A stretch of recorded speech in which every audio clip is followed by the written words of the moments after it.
नमस्कार, मैं हूं आपके साथ कविता थपलियाल। ईयरफोन या ईयरबड्स पिछले कुछ सालों में इसका इस्तेमाल बहुत ज़्यादा बढ़ गया है। छोटे छोटे बच्चों से लेकर बुजुर्गों तक सब इसको यूज़ कर रहे हैं।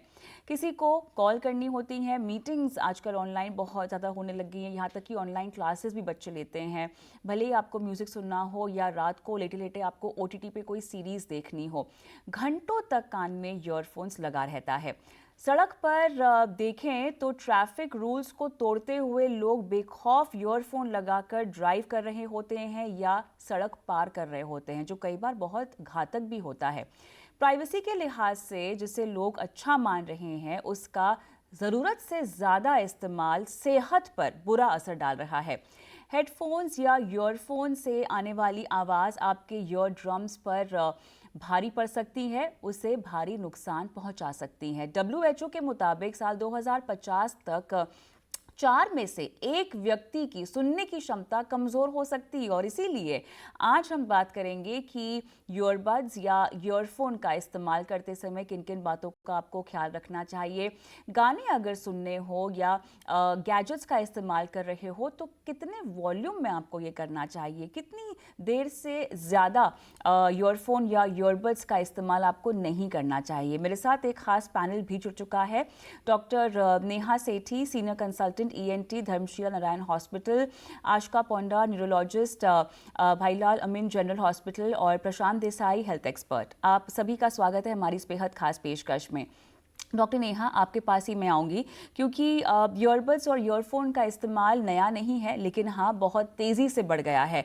और बच्चे, बूढ़े या जवान, हर किसी को जो है आप इसको लिए फिरता हुआ देखते हैं। एक बहुत इम्पॉर्टेंट एक्सेसरी आपकी बन गई है। इतना ही नहीं, स्मार्टफोन्स जो बन रहे हैं आजकल, जो नए नए फ़ोन्स आ रहे हैं, उसमें आपको ईयरबड्स साथ में बेचे जा रहे हैं या उनकी अलग से कलेक्शन निकाली जा रही है, जिसकी कीमत भी लाखों तक पहुंच रही है बाय द वे।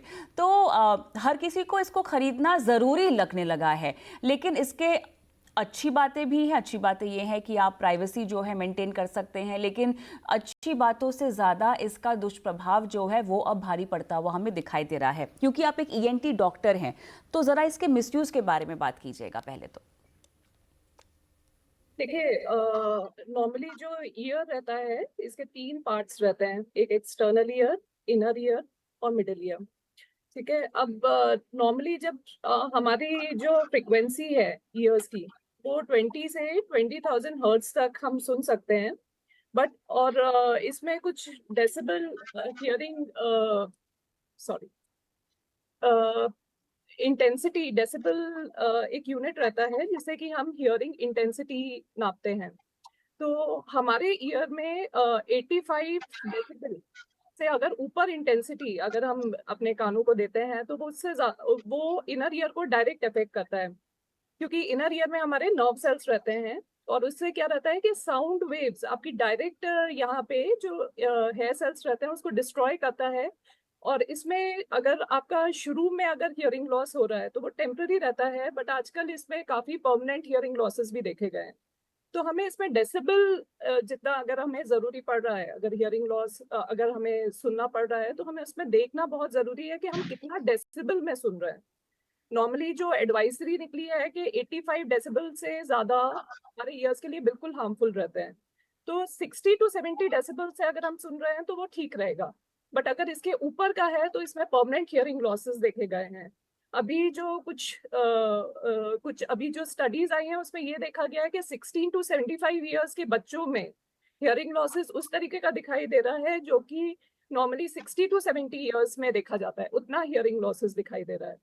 तो इसमें हमें डेसिबल देखना बहुत जरूरी है, और कितना हम डेसिबल में सुन रहे हैं और कितनी देर सुन रहे हैं, that is also very important. अगर हम लो डेसिबल में सुन रहे हैं और अगर हम बहुत देर तक सुन रहे हैं तो it's really very harmful to our ears. मेरे ख्याल से आजकल कट ऑफ टाइम लिमिट कोई होती नहीं है, क्योंकि अगर आप काम कर रहे हैं और अगर काम आपका ऐसा है कि आप लगातार मीटिंग्स पर बैठ रहे हैं, ऑनलाइन मीटिंग्स पर बैठे हैं, तो मेरे ख्याल से आधे घंटे से लेकर 4 घंटे तक का जो वक्त है वो आप बेख्याली में ही काम करते करते गुजार रहे हैं। अगर बच्चों ऑनलाइन क्लासेस ले रहे हैं तो क्लासेस उनकी ऑनलाइन जो हो रही है वो घंटों घंटों हो रही हैं। बच्चों के लिहाज से, क्योंकि मुझे ये बात ज़्यादा समझनी है आशका जी, हर किसी पर उम्र के हिसाब से इसका असर अलग अलग होगा, डिपेंड करता है आपकी यूसेज पर भी। अब जो डॉक्टर साहिबा ने डेसिबल के बारे में बात कही है, एक आम यूज़र को, हमारे जैसे यूज़र को तो कतई ये बात कभी समझ में नहीं आएगी, और अगर आएगी भी तब भी हम उसकी पर्ची पे तो देखेंगे नहीं कि हम कितना डेसिबल इस्तेमाल कर रहे हैं कि नहीं कर रहे हैं। उसको अपनी ज़िंदगी में अमल में लाना मुश्किल हो जाता है, ठीक है।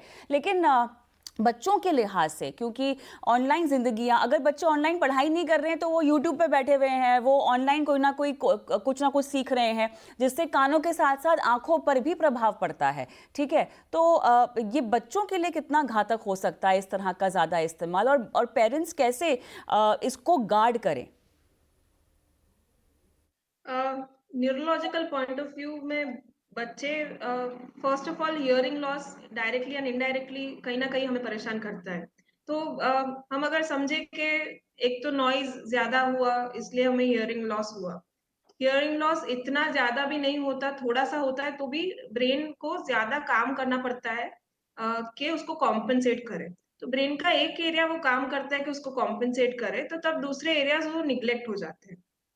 सेकेंड थिंग के ऑब्वियसली ये कंटिन्यूस हम जब हेडफोन्स या ये अगर smartphones and everything whatever we are using, ये सब करते रहे तो एक तो सोशल आइसोलेशन हो जाता है। जैसे हम लोग जब बच्चे थे तब यहाँ सोसाइटी में खेलते थे, बाहर प्लेग्राउंड में खेलते थे, ये सब भी बहुत रिस्ट्रिक्ट हो गया है, तो एक तो सोशल आइसोलेशन हो जाता है। उसके वजह से एंजाइटी, डिप्रेशन वो भी अर्ली एज पे बहुत बहुत कॉमन हो गया है कि टीनेजर बच्चे भी अभी प्रॉब्ली मोर अवेयर भी हो रहे हैं, पर anxiety, depression and social isolation is a very very important thing जो हमें देखा गया है अर्लियर एज में। जो अभी 10-11 साल के बच्चे होते हैं वो भी इसके साथ आते हैं, ऐसा हमने सुना ही नहीं होता है, राइट। दूसरा के over a period of time जब ब्रेन ऐसा ओवर एक्टिविटी टुवर्ड्स अदर, कि हमारे हियरिंग लॉस में कॉन्सेंट्रेट करता है जब ब्रेन, तब अदर एरियाज ब्रेन के निग्लेक्ट हो जाते हैं एंड अल्टीमेटली ये हियरिंग लॉस की वजह से हमें डिमेंशिया भी हो सकता है। सो अभी रिसेंट एक स्टडी आई है कि अर्लियर एज में डिमेंशिया बहुत कॉमन होता जा रहा है। डिमेंशिया मतलब सब कुछ भूल जाना नहीं, पर ब्रेन के थोड़े एरियाज निग्लेक्ट हो रहे हैं और उसके वजह से हम अच्छे से मेमोरी डिस्टरबेंस हो रहा है, social isolation, anxiety, depression, all these things ये hearing noise induce hearing loss के वजह से होते रहे हैं। तो अगर जैसे नेहा मैडम ने भी बताया कि रिस्ट्रिक्ट करना पड़ेगा, एक तो फर्स्ट के decibel less than 85 decibels and according to guidelines 85 decibels not more than 8 hours. अभी लो बैकग्राउंड में लो म्यूजिक चल रहा है वो सुने तो ठीक है, वो longer periods of time okay है, पर 85 decibels for 8 hours, 100 decibels for 4 hours, ऐसे करके जितना ज्यादा डेसिबल में एक कॉन्सर्ट में चले गए हम, उसमें तो 120 डेसिबल्स तक जाता है, तो वो भी टेम्पररी हियरिंग लॉस करवाता है। तो ये सब ध्यान हमें रखना ही पड़ेगा और ऑप्शन है ही नहीं, है ना। एंड जितना रिस्ट्रिक्ट कर पाए उतना बेटर है। दूसरा एक स्टडी ऐसा है कि over the ear headphones they are little safer as compare to in the ear headphones, but more और less avoid headphones. I think that is the best thing that we can do. Avoid or use it to a minimum. Give gaps in between and use it as much as is required. Extra mat karo. Alright Prashant, थोड़े से practical implementations की हम बात करते हैं, क्योंकि जिस तरह से साइड इफ़ेक्ट निकलते हुए आ रहे हैं, ईयर लॉस से के साथ साथ आपको न्यूरोलॉजिकल डिसऑर्डर्स भी हो सकते हैं। आजकल के जो गैजेट्स बनते हैं वो क्या इस बात का ख्याल नहीं रखते होंगे? जब हम टेक्नोलॉजी की बात कर रहे हैं जो कि इतनी एडवांस्ड है आजकल, तो कहीं ना कहीं इस साइड इफ़ेक्ट से बचने को लेकर आप मोबाइल खरीद रहे हो या कोई और तरह का गैजेट खरीद रहे हो जिसके साथ सुनने का काम ज़्यादा हो, किस तरह से ये बातें लेस होती हैं आपके गैजेट्स में, और कैसे जो बातें डॉक्टर्स बोल रहे हैं उसको प्रैक्टिकली आप इम्प्लीमेंट कर सकते हो? तीन चीज इंपॉर्टेंट हो जाती है बच्चों के लिए और पेरेंट्स दोनों के लिए। जब हम हियरिंग लॉस या हियरिंग इम्पेयरमेंट की बात करते हैं तो तीन चीज इंपॉर्टेंट है। इसको मैं अपना एलडीडी प्रिंसिपल बोलता हूँ। तो सबसे पहला है लाउडनेस, दूसरा है उसका ड्यूरेशन और तीसरा है उसका distance. So education wise I think children को ये समझाना बहुत जरूरी है कि ये तीनों का इम्पैक्ट करता है आपके हियरिंग के ऊपर। दूसरा, अनलाइक अगर जब हम लोग हाइट्स मेजर करते हैं वो हम लोग सेंटीमीटर या मीटर्स में करते हैं, वेट्स को हम लोग केजीज में मेजर करते हैं, ये एक लीनियर रिलेशनशिप है। लेकिन जब हम लोग डेसिमल्स की बात करते हैं, डेसिमल में ये रिलेशनशिप लीनियर नहीं है लेकिन लॉगरिथमिक है। अगर आप लॉग पढ़े हो स्कूल में तो आइडिया आएगा कि अगर आप हर एक 3 डेसिबल जब आपका वॉल्यूम इंक्रीज होता है तो उसका इम्पैक्ट 2x होता है। अगर मैं कोई चीज को 80 डेसिबल में सुनता हूं तो मैं 8 घंटा सुन सकता हूं, लेकिन जब इसका 80 से 100 या 105 डेसिबल पे जाता है, ये 80 घंटे की जगह इसका इम्पैक्ट 5 मिनट में आ जाता है। तो ये एक इंपॉर्टेंट एजुकेशन मैसेज है जो बच्चों को समझाना जरूरी है। From a gadget point of view मैं हमेशा बोलता हूँ technology is like fire, it can burn your house and it can even cook your food. तो आई थिंक अगर आप टेक्नोलॉजी की बात करेंगे, स्पेशली ईयरफोन्स की, आज मार्केट में नॉइस कैंसिलिंग ईयरफोन्स आते हैं जहां बैटरीज होती है, उस बैटरीज की वजह से इनहेरेंटली जो आपका एम्बिएंट नॉइज होता है उसको ये लोग कम कर देते हैं। जब ये एम्बिएंट नॉइज कम हो जाता है उसका मतलब ये है कि सेम आवाज जो आपको पहले लाउड सुननी पड़ती थी वो आप लोअर वॉल्यूम पे सुन सकते हैं। लेकिन इसका एक डाउनफॉल भी है कि नॉइज कैंसिलिंग हेडफोन्स या ईयरफोन्स एक्सपेंसिव है।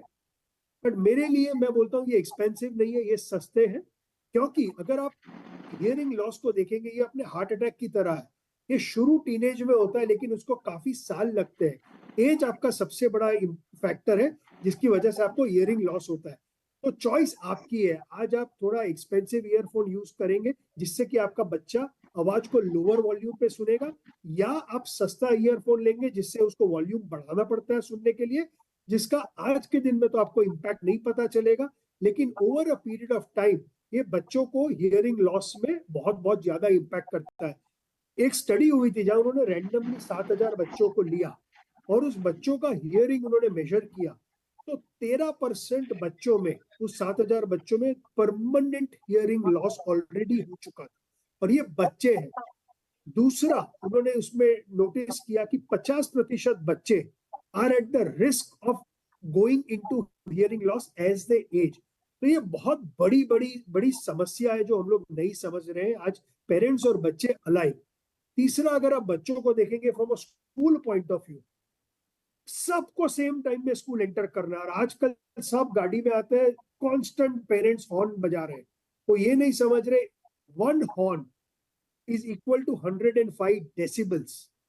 WHO की गाइडलाइन है कि ओवर 105 डेसिबल नॉइज आप 8 मिनट से ज्यादा मत सुनिए दिन में। और आप समझिए आप स्कूल में है, आपका बच्चे वो कॉन्स्टेंटली हॉर्न सुनाई दे रहे हैं। दूसरा, एक चीज आप कर सकते हैं अपने बच्चों को एजुकेशन के लिए, आजकल काफी एप्स अवेलेबल है जिससे आप ये डेसिबल मेजर कर सकते हैं। तो ग्रेजुअली अगर आप उनको सिखाएं कि बेटा अगर आप कॉन्सर्ट में जा रहे हो तो एक बार डेसिबल लेवल मेजर कर लो, अगर ये डेसिबल लेवल बहुत हाई है बेटा एक काम करना, थोड़ा वो माइक से दूर रहना, बिकॉज डिस्टेंस एलटीटी का एक इंपॉर्टेंट पॉइंट है। सो आई थिंक इसमें बड़ी रिस्पॉन्सिबिलिटी हम पेरेंट्स की है कि उनको ये समझाइए लाउडनेस इंपॉर्टेंट है, ड्यूरेशन इंपॉर्टेंट है, डिस्टेंस इंपॉर्टेंट है।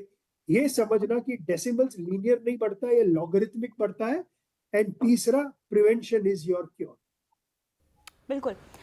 डॉक्टर नेहा, आप यहाँ पे सिम्टम्स क्या होंगे? हम कैसे पहचानें कि हम ईयर लॉस की ओर बढ़ रहे हैं? ऑब्वियसली आपको कम सुनाई देना शुरू हो जाएगा, लेकिन उसके अलावा और कैसे इस बातों को पकड़ सकते हैं, खासतौर से बच्चों में? क्योंकि वो तो मेरे ख्याल से इस बात से अनजान होंगे, वो शायद नहीं पकड़ पाएंगे, लेकिन माता पिता के पास ये क्यूज होने चाहिए, ट्रिगर समझ में आने चाहिए उनको। तो कैसे पकड़ें इसको ताकि इलाज सही समय पर शुरू हो सके? बेसिकली सिम्टम्स की अगर बात करें तो सबसे पहले इंपॉर्टेंट सिम्टम, जैसे कि आपने बताया, हियरिंग लॉस होता है। शुरुआती में एकदम से नहीं समझ में आता कि हियरिंग लॉस कैसे हो रहा है।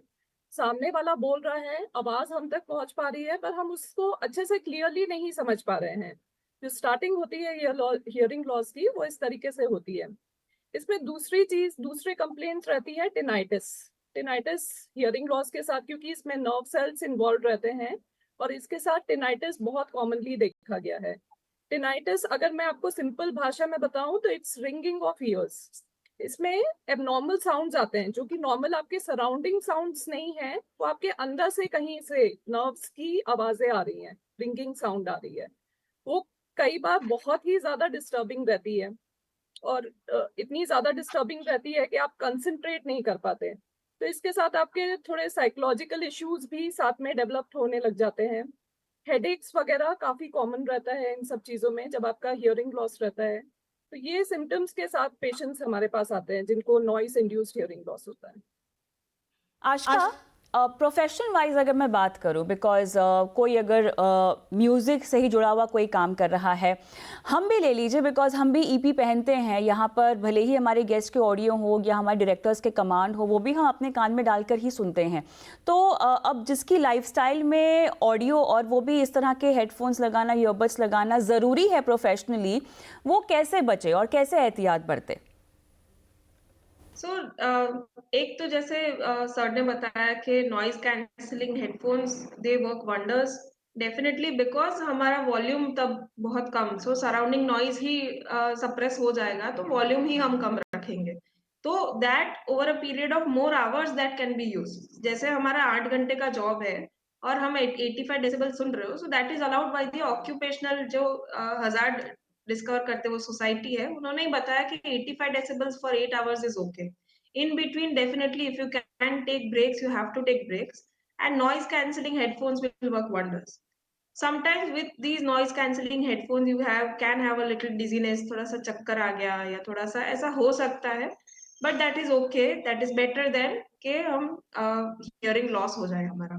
So एक चीज ये कर सकते हैं, बीच बीच में ब्रेक लेना, और फिर कि हमारा ऑक्यूपेशन में ही इतना सारा हेडफोन यूज हो रहा है, तो then whenever we have free time, तब हेडफोन्स का एब्सोल्युटली कोई भी यूज ना हो। ऐसा करे कि म्यूजिक सुनना है तो आप फोन से सुन ले थोड़ा सा, या लो वॉल्यूम पे सुन ले, तो I think that will work. बिल्कुल। प्रशांत, किसी भी तरह की एक्सरसाइजेस जो यहाँ पर रेकमेंड की जा सकती है, मुझे पता नहीं ये सवाल आपके लिए सही होगा या नहीं होगा, वरना डॉक्टर नेहा भी इसका जवाब दे सकती हैं, लेकिन आपके मुताबिक कुछ ऐसा किया जा सकता है ब्रेक लेने के अलावा? आई थिंक मैं कोई भी पैनल पे जाता हूँ, एक चीज का बहुत महत्व है, नींद का। जब हम सोते हैं हमारी पूरी सिस्टम रीसेट हो जाती है। कोई भी ऐसा बायोलॉजिकल फंक्शन नहीं है जो सोने से ना बेटर हो ना, और कम सोने से खराब नहीं होता है। तो जैसे आपने अपनी प्रोफेशन की बात की, जब आप काम कर रहे हैं वो 7 घंटा 8 घंटा, ये एक ऑक्यूपेशनल हैजर्ड है, आप उसके लिए कुछ नहीं कर सकते। तो उस समय काम पे फोकस है, शायद आपको वॉल्यूम लाउड नॉइज सुननी पड़ेगी। लेकिन उसके अलावा आपके पास 16 घंटे हैं। उस 16 घंटा में 8 घंटा अगर आप अपने बॉडी को नींद प्रॉपरली देते हैं, देन आई थिंक एक आपकी सिस्टम रीसेट हो जाती है। आपके जो कॉक्लिया है, जो डॉक्टर नेहा बात कर रही थी, उसको भी एक तक आराम मिलेगा।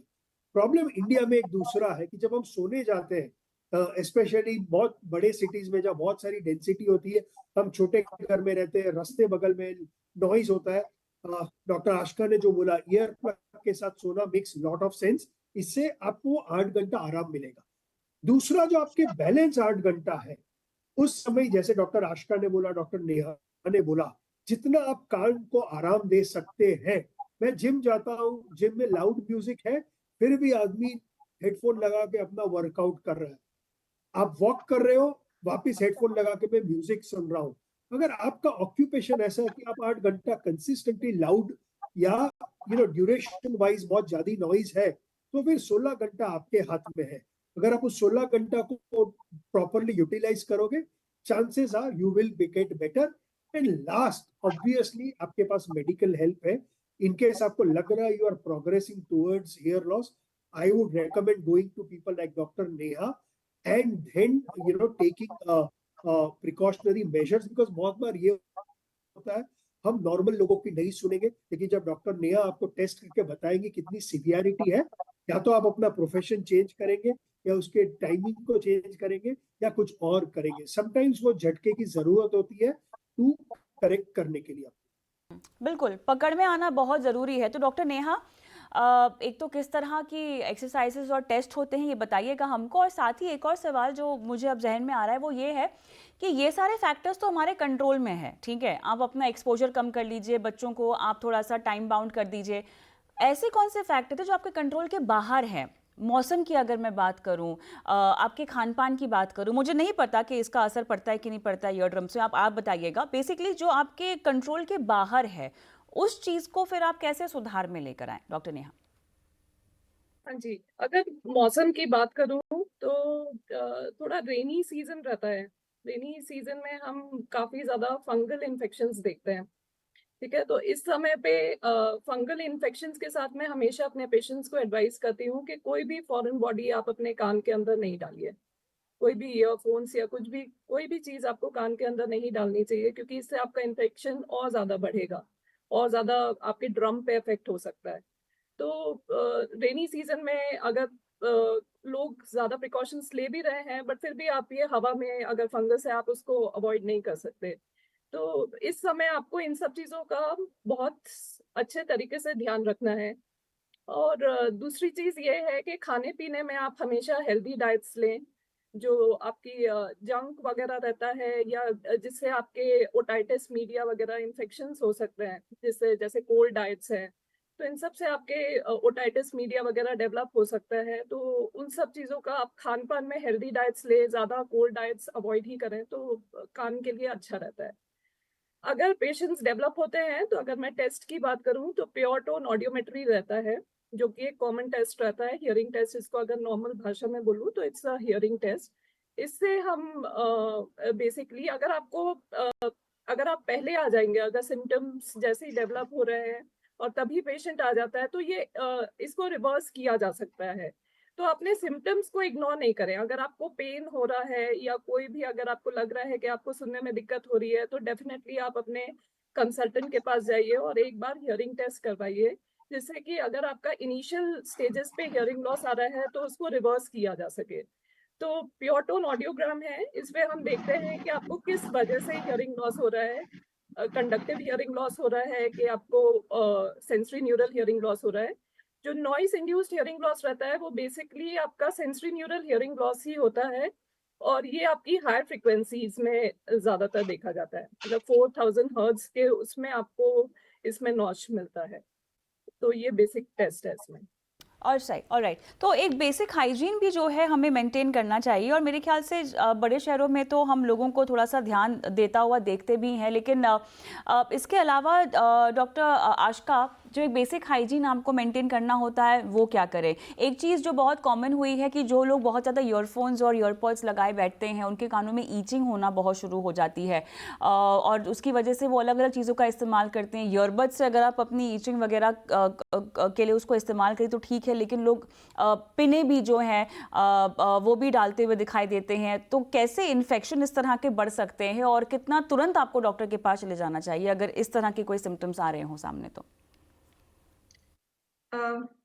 Yes, so actually I think doctor Neha इसके बारे में और बता पाएंगी कि ईयरबड्स भी एक्चुअली हार्मफुल रहते हैं, कि हम ईयरबड्स प्रिस्क्राइब करते रहे तो that is also not good. Obviously कोई की डाल दी या कोई और नुकीली चीज डाल दी वो तो एब्सोल्युटली मना है, बट ईयरबड्स भी ideally speaking you should not be using at home. तो ये तो मेरे ख्याल से नई बात है। डॉक्टर नेहा, बताइएगा जरा, ईयरबड्स भी इस्तेमाल नहीं कर सकते जो बाजार में मिलते हैं?